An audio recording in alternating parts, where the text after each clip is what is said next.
In this video, we'll cover split AEN nomination and allocation. So this will start with an RTO nominating split AENs to an assessor, and the follow-on from there will be the assessor planning those assessment events. The reason this might happen is because an RTO may use two assessors to do the assessment for multiple candidates. So in our case here, we have an example on screen where we have two candidates, split 1 and split 2. We can see that this assessment event is for knowledge and for calculations. This assessment event is currently in new status. We haven't sent this to an assessor at this point. However, we've deselected performance. So what we'll do is we'll nominate this to our assessor.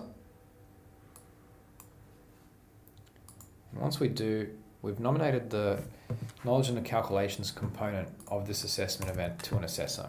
Now, if we head over to the second part of this assessment, and we now have a different assessment event with the same two candidates, but this one is just for performance.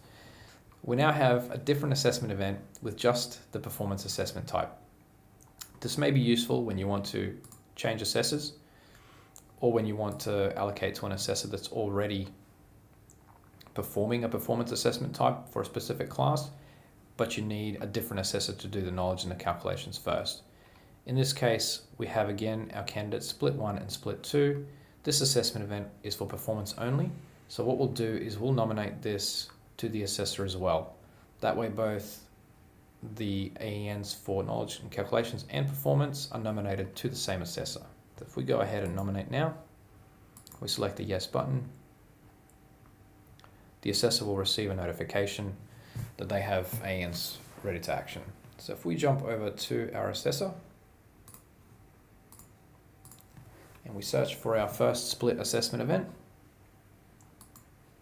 we'll bring that up and we can see that now we have this assessment event for knowledge and for calculations with training split 1 and split 2. So I'll head back for a second and we'll have a look at the other assessment event.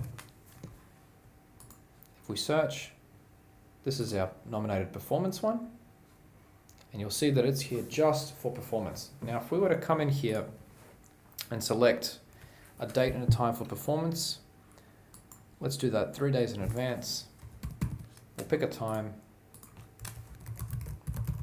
we'll pick an address, and we'll select our suburb. We can now select our candidates for allocation, and let's say we want to plan this assessment event. Once we hit the plan button, we'll get two errors. It's one error for each candidate, and basically what it tells us is that these candidates don't have knowledge or calculations results. However, the RTO has nominated these candidates to us for knowledge and calculations, which means that in order for us to plan this assessment event, we first need to plan the assessment event for knowledge and calculations, and subsequently we then need to plan the performance assessment event at a date and time that is beyond knowledge and calculations. Now, the date can be on the same day, but the time cannot be at the same time as the knowledge and calculations.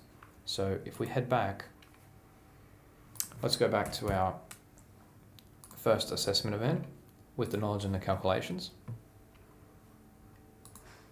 We'll select our date, we'll pick a time, enter our street, our suburb, we'll copy that data down, and we'll select both candidates. Now once we plan this, we've allocated these candidates to an assessment for knowledge and calculations.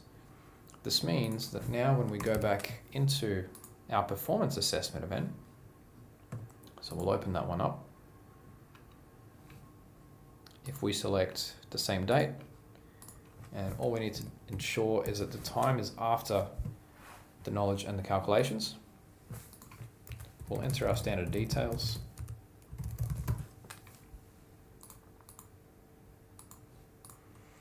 And we can now allocate both candidates.